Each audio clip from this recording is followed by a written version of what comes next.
Good evening and happy Friday. Today we're going to look at the difference between this guy here and this guy here.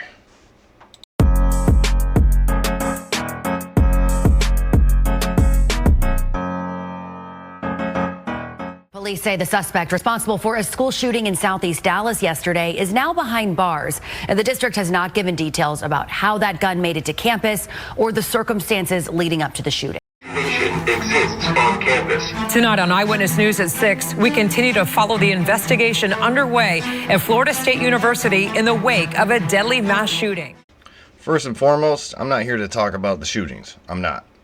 I'm here to talk about the two young men and who they are as people, and then I want to talk about the difference in how the news is reporting on each situation. So first of all, we're going to talk about Tracy Haynes Jr. and his upbringing.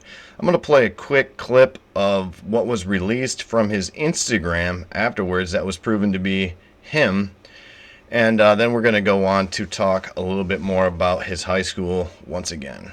Language, but I love y'all. I know I was wrong for what I did, but I didn't want to do it, but I had to do it. I'll be damned if one of us get buried again. I'm tired of us getting buried and nobody doing shit about it. My mama gone, my granny gone, everybody gone that I love. So I can't go. I can't go. I'd rather y'all see me like this, locked up, than y'all see me dead in the ground. Real and I know that's really what y'all, come on now. I know y'all don't want to see me dead. Now, seeing from the video, we can see that the young man was in fear for his life. Now, does that vindicate what he did? Absolutely not. He did it on his own whim, and somebody helped him out. We don't know who that somebody was yet, but they let him in through the door that he was waiting at. So it was obviously planned. This young man knew what he was going to do, and he went ahead and did it. Now, we're going to look at the area that he lives in, which is, it's a terrible area. Like I said in the previous video, they defunded the police, and don't call the police if you are not being violently attacked. But we're going to overview the school statistics here again. And here's the overview. Wilmer Hutchins High School is ranked 1,258 out of 1,555. That's terrible. Scorecard. What's it get on the scorecard? Took at least one AP exam, 17%. Passed at least one AP exam, 1%. Math proficiency, 9%. Reading proficiency, 27%. Science proficiency, 22%. Graduation rate, 75%. I mean, if you're looking at these numbers, you're wondering the same thing as I'm wondering, and why is this even a high school? It seems more like it's just a place for kids to go and hang out at. They're passing these kids at rates that are very... No one should pass high school at these rates, and the teachers in this area should be ashamed of themselves they're not teachers. The parents at the same time are obviously not holding their children accountable for their grades. And what do we know about uneducated groups? They are more likely to commit violence. We know this. It's a fact. It's not hard to, you can't complicate that. It is what it is.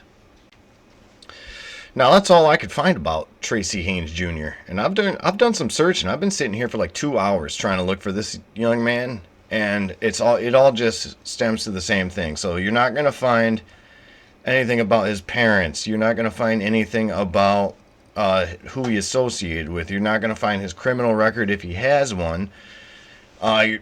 His grades, who he affiliates with. You're not going to find out how his parents voted. Nothing. You're not going to find any of this because the mainstream media is not going to. They're just not going to report on this. The only way that you're going to find information on this is the media sources in Texas. So, I mean, it's pretty odd, and it's telling on what they want you to think about this case. Now, with the Phoenix Eichner case, wow.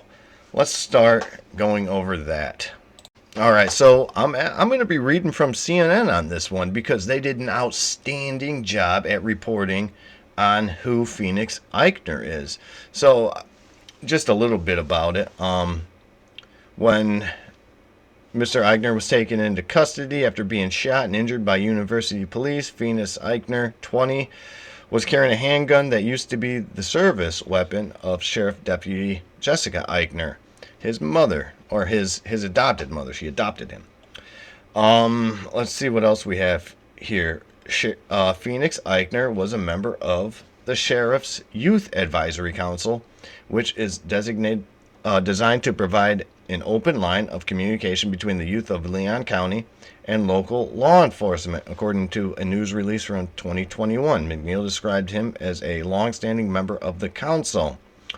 On Instagram, they covered some stuff about his Instagram, how he put a biblical quote on there, how he's, let's see, they also have that Eichner is a registered Republican, according to Florida voter registration records. He was quoted in January in an FSU student newspaper article about anti-Trump protests in advance of the president inauguration. They have a photo of him.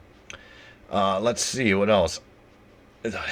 They have even more. Eichner was asked to leave political club due to unsettling behavior. They have how people called him beyond conservatism, right? Now, you go on X, you find even more people attacking him. They're saying stuff like, he wasn't trans, he wasn't this, he wasn't that, he was just a MAGA supporter, trying to label all MAGA supporters as, the terrorists that this young man was. I'm gonna call him a terrorist because absolutely, he is a young man. He shouldn't have even made it out of that crime scene, to be honest. In my opinion, the man should have left planet Earth. Alright, so we know that he was adopted as well, that he was stolen from the United States by his biological mom, taken to Denmark. The U.S. had to get him back after a court order. We know these things. What we do not know is the motive for either of them. In the first case, my assumption is gang-related. And the second one, my assumption is he's a psychopath. Either or, both are terrible. But what's the difference between these two things? One is a black male in a terrible community, and one is a white male that was brought up by police officers, right? So we come to the end of this asking the question, what is the difference between this guy and this guy? And we don't ask the question that needs to be asked, as why did these two acts of violence happen? There is a disproportionate amount of violence coming from inner cities in black populations that is never addressed. They talk about it like it's normal. That's what happens. It's not normal. It shouldn't be happening. And the high schools that these children are going to should not have the numbers that they have. It makes me sick thinking that people are going to schools like this. They're graduating with virtually no knowledge learned. They have nothing. They've gained nothing, right? And then you look at the other scenario, and the left is already attacking the guy, and rightfully he should be attacked.